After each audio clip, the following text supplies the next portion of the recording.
Assalamualaikum warahmatullahi wabarakatuh. Alhamdulillahi rabbil alamin. Wassalatu wassalamu ala asrafil anbiya'i wal mursalin wa ala alihi wa ashabihi ajma'in.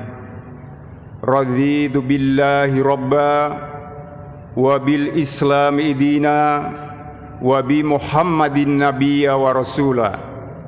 Rabbi zidni ilma warzuqni fahma, amin, amma ba'd. Kaum muslimin dan muslimat jamaah sholat subuh Masjid Syuhada yang sama-sama dimuliakan oleh Allah Subhanahu wa Ta'ala. Pertama-tama, sebagai insan, sebagai manusia yang dhaif, yang lemah, kita wajib bersyukur kepada Allah Subhanahu wa Ta'ala, karena di pagi hari ini atas izinnya jualah kita bisa melangkahkan kaki kita ke masjid yang mulia ini. Semoga langkah-langkah kita, apa yang kita lakukan, mendapat ridho dari Allah Subhanahu wa Ta'ala. Salawat dan salam semoga tercurah kepada Nabi besar Muhammad sallallahu alaihi wasallam, Nabi akhir ummah, Nabi yang memberikan teladan kepada kita semua, Nabi yang telah membawa dari zaman kebodohan menjadi zaman kemajuan seperti yang kita rasakan saat ini. Tanpa beliau, maka mustahil kondisi ini bisa kita peroleh. Hadirin yang berbahagia, alhamdulillah pada kesempatan pagi hari ini kita telah memasuki hari yang ke-10 atau sepertiga bulan suci Ramadan, atau memasuki babak semifinal. Alhamdulillah,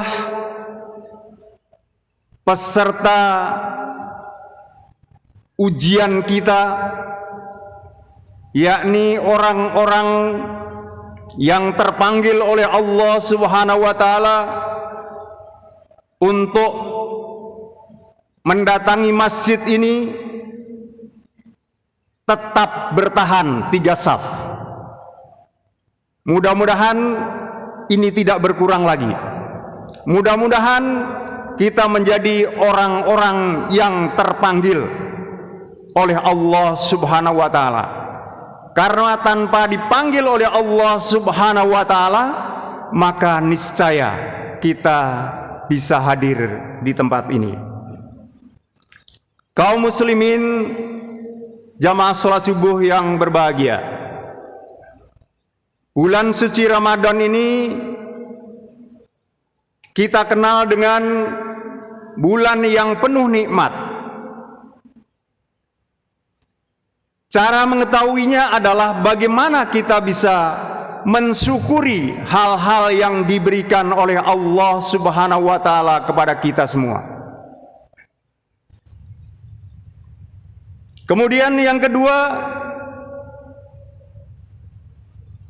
bulan suci Ramadan sebulan penuh itu adalah bulan yang merupakan saat-saat kita meminta ampunan kepada Allah Subhanahu wa Ta'ala, karena begitu banyaknya dosa-dosa yang sudah kita lakukan. Sadar atau tidak sadar, apapun posisi kita, kita banyak melakukan hal-hal yang dilarang oleh Allah Subhanahu wa Ta'ala. Mari di bulan suci Ramadan ini, sisa-sisa bulan suci Ramadan ini kita manfaatkan dengan sebaik-baiknya untuk memohon ampunan kepada Allah Subhanahu wa taala. Kemudian di bulan suci Ramadan ini juga merupakan bulan-bulan atau bulan yang sangat tepat untuk kita melakukan taubatan nasuha. Taubat yang sesungguhnya, sehingga dengan taubat yang sesungguhnya itu kita berharap ampunan daripada Allah Subhanahu wa taala.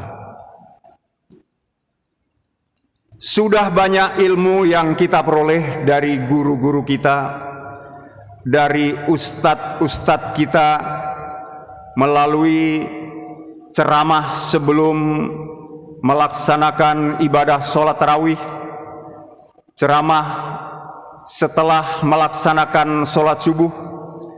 Maka agar iman kita meningkat, tugas kita selanjutnya adalah mengamalkan apa yang kita peroleh di dalam ceramah, di dalam santapan rohani tersebut. Karena kalau kita tidak bisa mengamalkan, maka sama saja ini adalah merupakan kewajiban kita, dan memang berat. Kita harus mencoba agar apa yang kita harapkan, yaitu la'allakum tatakun, menjadi orang yang bertakwa, kita bisa mewujudkannya. Kaum muslimin jamaah sholat subuh yang dimuliakan oleh Allah Subhanahu wa ta'ala, ada hal-hal kecil yang bisa kita lakukan. Manusia dalam hidupnya ini dikepung dengan masalah, tetapi Islam juga mengajarkan bagaimana mengatasi masalah-masalah tersebut. Bagaimana kita mengamalkan seperti yang kemarin disampaikan oleh ustadz kita. Kita mengucapkan salam kepada kanan dan kiri, kepada saudara-saudara kita. Kita berjabat tangan karena sesungguhnya jabat tangan itu menggugurkan dosa. Ini hal-hal yang perlu kita pahami, yang perlu kita amalkan, dan itu pasti bisa kita laksanakan. Maka dari itu, mari kita laksanakan. Kita harus berbicara jujur. Mohon maaf bagi yang pegawai negeri sipil, ini sangat sulit untuk mewujudkan kejujuran ini. Mari kita bertanya kepada hati kita masing-masing. Saya kurang lebih 34 tahun menjadi pegawai negeri sipil. Sangat sulit untuk menciptakan kejujuran ini, karena di kanan kiri kita dipengaruhi oleh orang-orang yang sangat menentukan di dalam kehidupan dunia ini. Tapi mari kita mencoba, dan resikonya apapun kita hadapi, karena dengan kejujuran akan menyelamatkan kita. Orang yang takut itu karena orang tidak jujur. Kalau ada rajial, kemudian temannya menyampaikan di sana ada rajial, maka orang yang jauh-jauh berhenti kalau dia tidak memiliki kelengkapan. Bagaimana di hadapan Allah yang kita tidak bisa mengelak? Pada saat mulut kita ditanya, pada saat mata kita ditanya, pada saat tangan kita ditanya, pada saat kaki kita ditanya, kamu gunakan apa tanganmu? Kamu pergunakan kakimu untuk melangkah kemana? Apakah ke tempat-tempat maksiat atau ke tempat masjid syuhada misalnya? Ini mari kita introspeksi diri kita, agar kita bisa selamat di dunia wal akhirah. Rasulullah sallallahu alaihi wasallam telah mengajarkan kepada kita. Rasulullah sallallahu alaihi wasallam berhasil di dalam berdagang karena kejujuran. Karena memang berat kejujuran ini. Katakan sesuai dengan yang ada. Dan ini alhamdulillah saya sudah mencoba walaupun tidak 100%. Pada saat saya masih aktif di pegawai negeri sipil, dan memang banyak sekali tantangan-tantangan yang kita hadapi. Dan resikonya adalah kita harus menerima apa yang diberikan oleh Allah Subhanahu wa taala. Hadirin kaum muslimin jamaah subuh yang dimuliakan Allah. Mari kita jaga diri kita. Mari kita jaga keluarga kita. Ya ayyuhalladzina amanu qu anfusakum wa ahlikum nar. Kita bisa menjaga keluarga kita kalau kita bisa menjaga diri kita. Kita mau berhasil, maka apa yang kita katakan itu yang sudah kita laksanakan.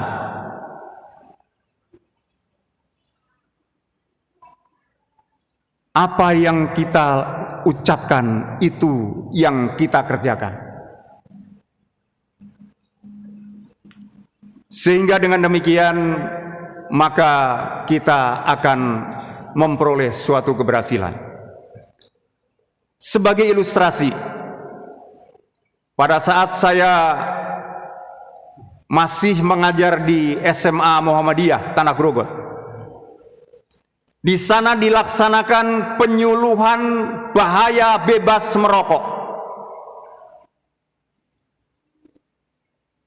Kemudian yang menyuluh itu merokok. Yang menyuluh merokok dari dinas kesehatan lagi. Sehingga ada seorang murid yang bertanya, untuk apa Bapak memberikan penyuluhan kepada saya, sedangkan Bapak sendiri merokok? Maka dengan ikhlas seorang kepala dinas itu keluar dari ruangan itu, mohon maaf karena ternyata dia belum bisa memberikan contoh yang sebenarnya kepada murid-murid. Akhirnya penyuluhan diserahkan kepada stafnya yang tidak merokok. Ini bukti nyata bahwa apa yang kita lakukan, apa yang kita ucapkan harus kita pertanggungjawabkan untuk kita amalkan di dalam kehidupan sehari-hari. Kaum muslimin jamaah subuh yang berbahagia, kemudian hidup ini punya tujuan akhir. Sebagaimana yang selalu kita baca, Kul inna solati wa nusuki wa mahyaya wa mamati lillahi rabbil alamin. Ini adalah tujuan hidup kita.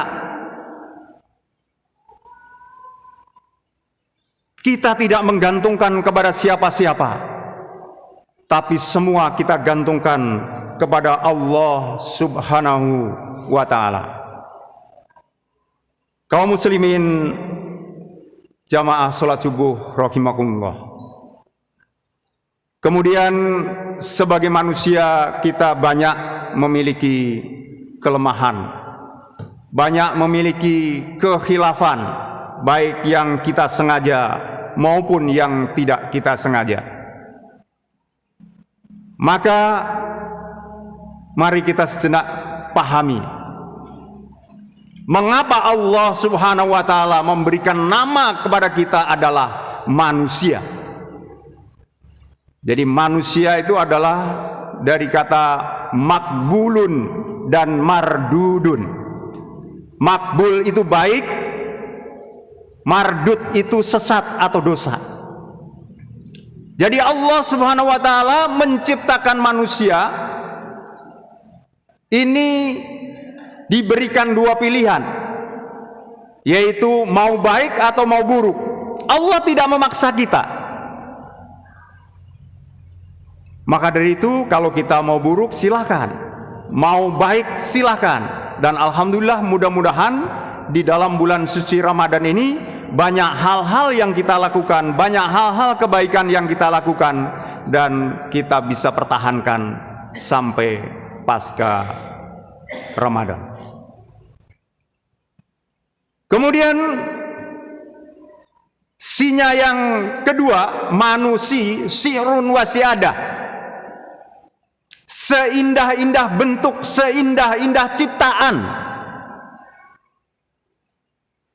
Jadi Allah Subhanahu wa taala itu menciptakan manusia seindah-indah bentuk, seindah-indah ciptaan. Maka dari itu kalau mata kita minus pakai kacamata cocok. Kalau mata kita plus pakai kacamata cocok. Tapi kalau kambing pakai kacamata lucu.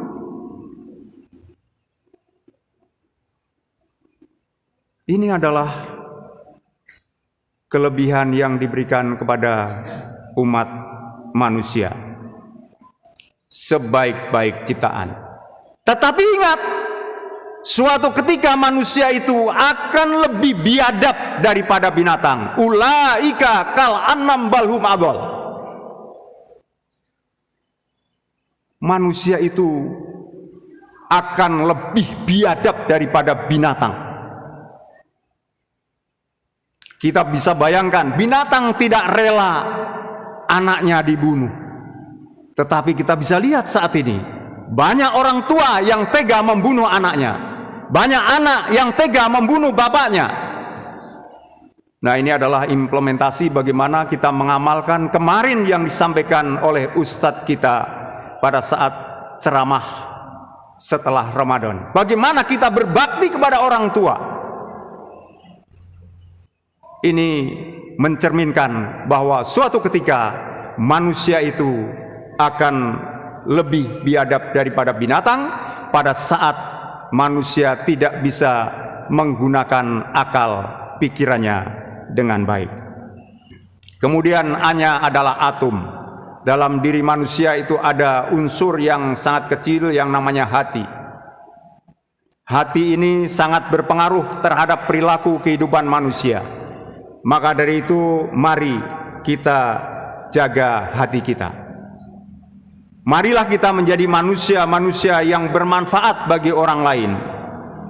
Sebagaimana yang telah diajarkan, khairun nas mayan fa'ulin nas. Sebaik-baik manusia adalah manusia yang bermanfaat bagi orang lain. Hadirin jamaah sholat subuh yang dimuliakan Allah. Susah memang kita untuk menjaga konsistensi.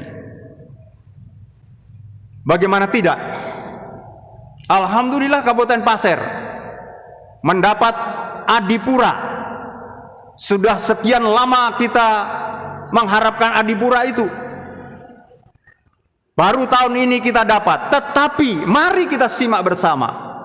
Apakah perilaku masyarakat kita telah mencerminkan adipura itu?